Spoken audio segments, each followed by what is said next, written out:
Hello പറഞ്ഞോ. അയ്യോ ഇവിടെ അങ്ങനെ ഒരു പ്രശ്നമില്ല.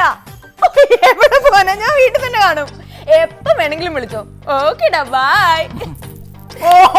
സമാധാനമായി. ജീവിതത്തിൽ ആദ്യമായിട്ടാണ് നീ ഫോണിൽ സംസാരിച്ച് കൃത്യം 10 മിനിറ്റ് ആകുമ്പോൾ നീ കട്ട് ചെയ്യുന്നത്. Very good very good. കിരിപ്പം ആരായിരുന്നു അത്? ഓ അതേതോ റോങ് നമ്പറാ. റോങ് നമ്പരോ? നീ ഒന്ന് നന്നാവുന്ന തോന്നുന്നില്ല. ഇത് കണ്ടോ, കടലുണ്ടി പാലത്തിൽ അപകടം നടന്നിട്ട് ഇന്നേക്ക് 6 വർഷം തികയാണെന്ന്. പിന്നെ അമ്മ അപകടം നടന്ന 6 ദിവസം കഴിഞ്ഞപ്പോഴല്ലേ മറ്റേ അപകടം സംഭവിച്ചത്. നമ്മുടെ കല്യാണം. അവിടുന്ന് അല്ല ഈ ചേട്ടൻ ഈ യക്ഷിയിലും പ്രേതത്തിലും ഒക്കെ വിശ്വാസം ഉണ്ടോ? കല്യാണത്തിന് മുമ്പ് എനിക്ക് തീരെ വിശ്വാസം ഇല്ലായിരുന്നു. കല്യാണം കഴിഞ്ഞ് നിന്നെ കണ്ടു തുടങ്ങിയപ്പോ ഒരു വിശ്വാസമൊക്കെ തുടങ്ങിയിട്ടുണ്ട്. ഇപ്പൊ എനിക്കെല്ലാം മനസ്സിലാവുന്നുണ്ട്.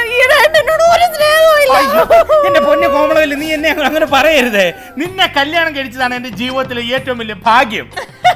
സത്യമായിട്ടും ഏറ്റവും വലിയ നിർഭാഗ്യം. എനിക്കെല്ലാം മനസ്സിലായി. ഞാൻ മരിച്ചു കിട്ടി അത്രയും നല്ലതെന്ന് പറഞ്ഞിരിക്കല്ലേ ചേട്ടൻ. കോമളവല്ലി, എന്നെ ഇങ്ങനെ ആശിപ്പിക്കല്ലേ നീ.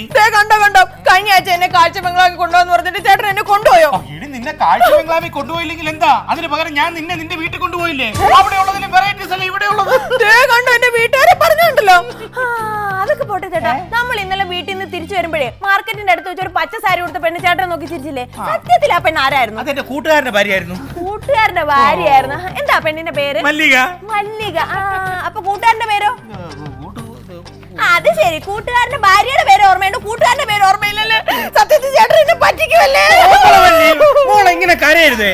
അതൊക്കെ പോട്ടെ, നമ്മൾ തമ്മിൽ ആദ്യമായിട്ട് കണ്ട നിമിഷം നീ ഓർക്കുന്നുണ്ടോ? മറ്റേ വഞ്ചിനാട് എക്സ്പ്രസ് വെച്ച് അന്നൊരു ദിവസം വെളുപ്പിനെ 5:30 വേനാട് എക്സ്പ്രസിൽ പോയാൽ ഞാൻ ടൈം പീസ് റെഡിയാക്കി വെച്ചിട്ട് നമ്മുടെ ടൈം പീസ് അടിച്ചില്ല.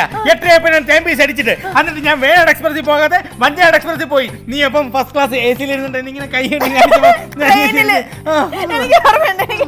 അയ്യോ ചേട്ടൻ എന്താ ആലോചിക്കുന്നേ? ഒന്നുമില്ല, 10 വർഷം മുമ്പ് എനിക്ക് ആ ടൈം പീസ് തന്നവനെ ഇന്ന് കിട്ടുകയായിരുന്നു. അവനെ ഞാൻ കാലേ വാരി നിലത്തടിച്ചേനെ. വർക്ക് ചെയ്യാത്ത ടൈം പീസ്.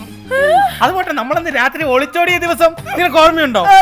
ഞാനന്ന് എന്തോരം ടെൻഷൻ അടിച്ചെന്ന് അറിയാവോ? ടെൻഷൻ അടിച്ചത് നീ മോളത്തെ നില ഞാൻ ജനലിന്റെ ഇടയിൽ കൂടെ സാരി ഇട്ടിട്ട് സാരിയിൽ ഊർന്നൂർ നില താഴോട്ടിറങ്ങി വരുന്നത്. അയ്യോ, സാരിയുടെ കെട്ടെങ്ങാനും അവിടുന്ന് അഴിഞ്ഞു പോയിരുന്നെങ്കിലുള്ള അവസ്ഥ ആലോചിച്ച് നോക്കിയേ.